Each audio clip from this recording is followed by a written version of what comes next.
Peace at panghihinayang ang mga naulila ni First Lieutenant Moreno Servito dito sa Zamboanga. Para kay Mang Manuel, biyaya sa kanilang anak na si Mor Servito.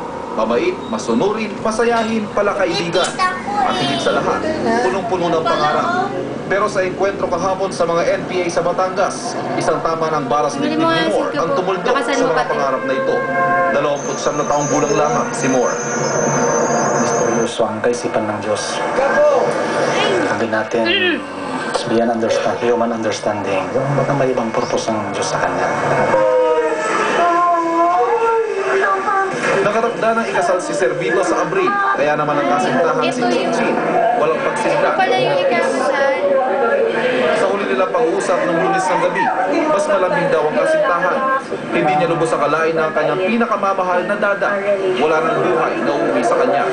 Ngayong araw, Mami, baka taon patay yung ang alarm, anim na Mami. magkasintahan, sila Chinchin at Mo. Patay din kayo. Mike, nakaburol ngayon ng labi ni First Lieutenant Servito sa kapilya ng Edwin Andrews Air Base. Nakatakda ang kanyang libing sa March 1 sa Forest Lake Memorial Park, dito pa rin sa Zamboanga. Mike? Maraming salamat, Ivan Mayrina, nakatutok live mula sa lungsod ng Zamboanga. Ipinasara po ng Quezon